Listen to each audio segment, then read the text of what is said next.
All right, my name is Keon. I'm a first year here.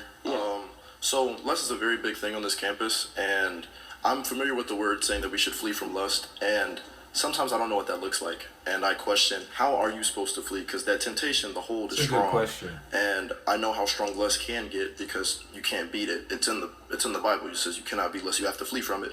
How? Like, how do I go about finding ways to flee from it, especially in high moments of temptation? Yeah, great question, bro. Just in Proverbs 7, we were just talking about how it says, do not let your heart turn aside to her ways and do not stray into her paths. Right. So if you're going to be in a place where that temptation is going to be, like say you're going to a party on Friday night and you know the temptation to sleep around with someone's going to be there, right? Avoid the place. Don't go to the place. If you know there's someone who maybe you messed around with in the past and now you're trying to live for God, then avoid her. Don't go close to her. Maybe if it's in a class, sit away from her. If you're seeing her, don't go up and talk to her. It's basically avoiding those situations that are going to bring up the temptation in the first place to be there. So flee sexual immorality means avoid it. Stay away from it. But if you were literally to get in the situation where maybe you're with someone, say you're just hanging out in your apartment and your friend's girlfriend is over, or your dorm room, your friend's girlfriend's over, her friend is there, your friend and the girl end up going into their room and they're messing around, and now here you are in the living room sitting there watching TV and this girl is sitting there. Like, you literally might have to flee that moment. You might have to be like, you know what, I'm gonna go get Coke or something like that. I'm gonna go get a drink. You might literally have to leave the area because of the temptation that's there. So that would be literally fleeing sexual immorality. Any moment where sexual immorality can take place and that temptation is there, avoid it. Get away from it. That would be how you would flee it. Okay.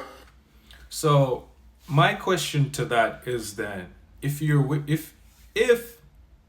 dating a girl and you're supposed to hang out with her and the lust feeling comes over you, or even say you're married to your wife and the lust feeling comes over you because you're married with your wife to have kids, to be fruitful and multiply, right? That's the only reason to get married. And you just want to have, the sex for pleasure at that time.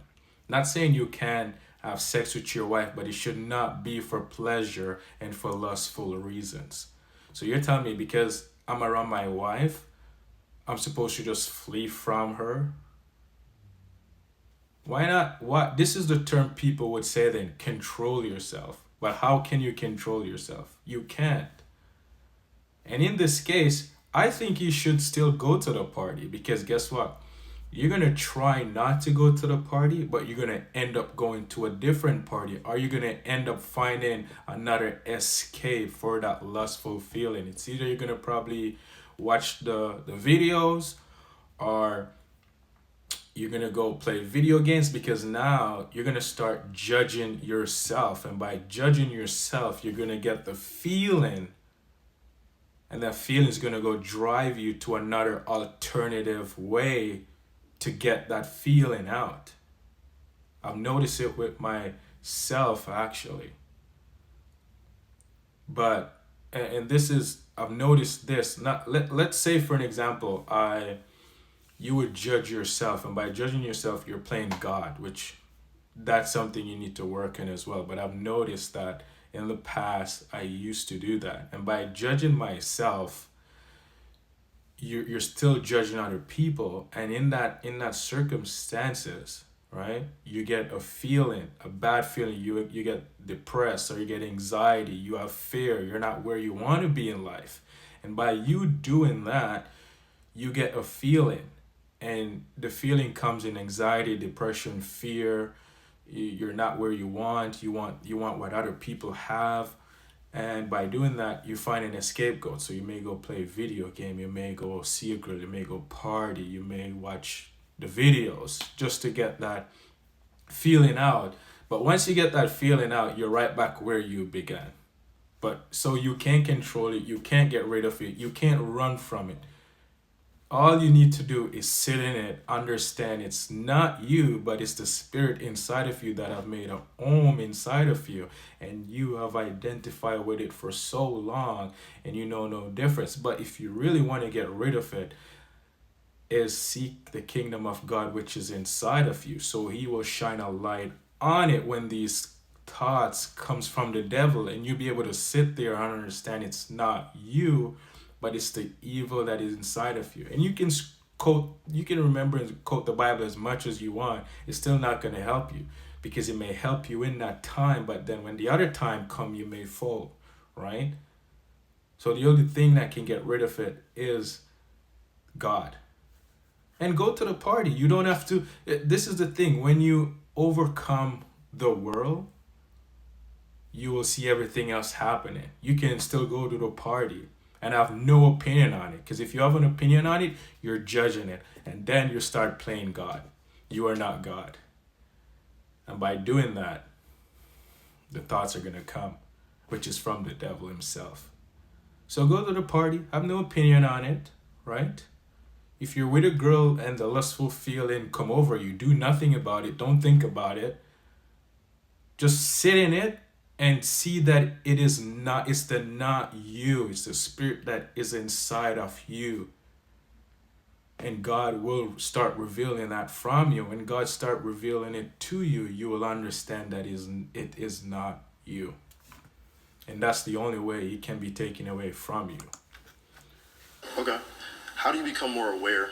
Because, like, some people walk oblivious to it, and I wouldn't say I'm the most oblivious to it, but sometimes it can creep up.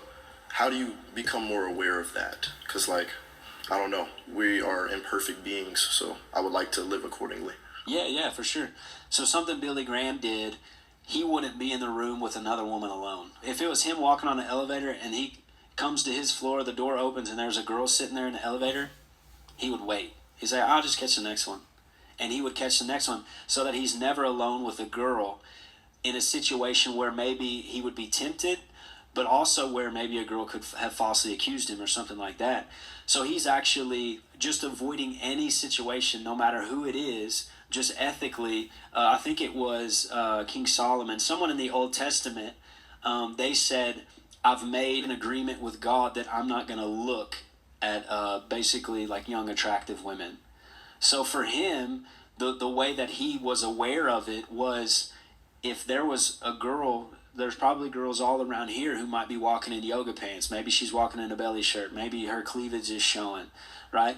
Maybe she's walking in really short shorts, flaunting her stuff. Then it would be, I'm not even going to look there. Honestly, this is what I do. I'll just be real with you guys. Even if I'm like driving down the road, I don't reckon. Maybe I shouldn't tell you this. Maybe a bad idea.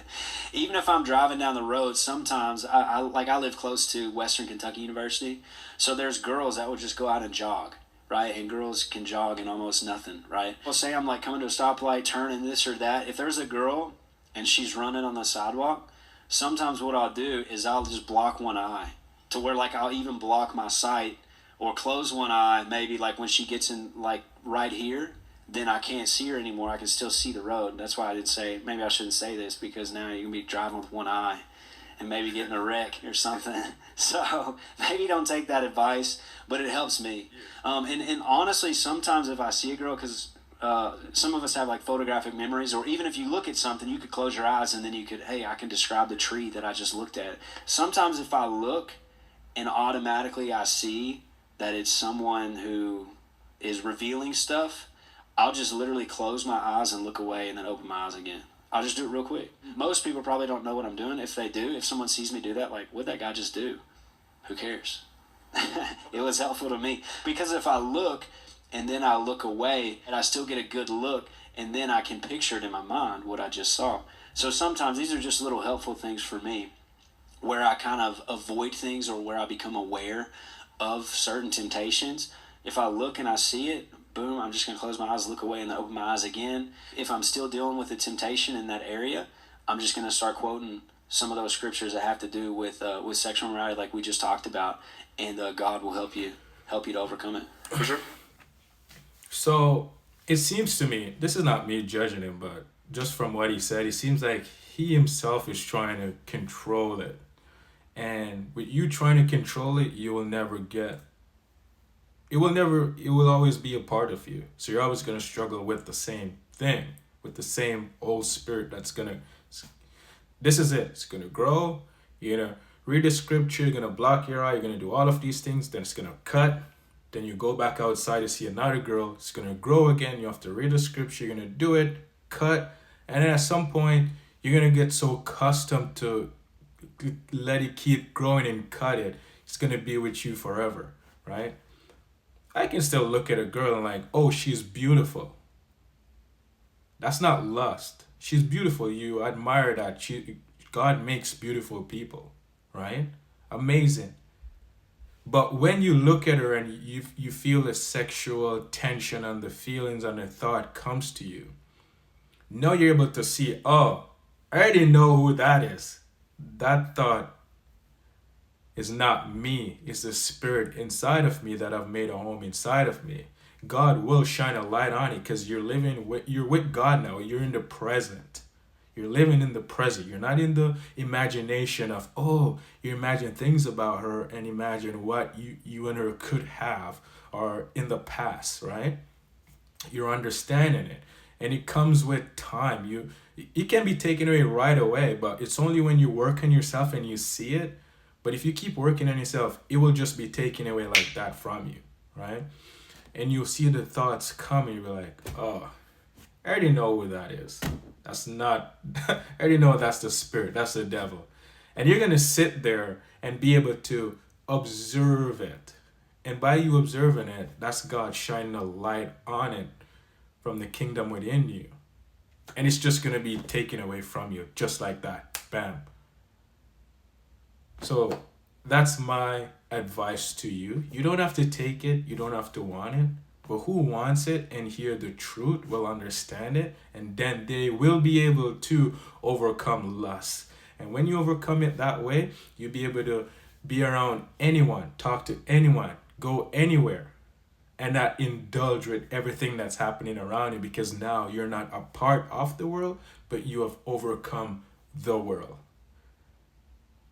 But let me know your thoughts in the video. Drop in the comment section and like and subscribe to the channel.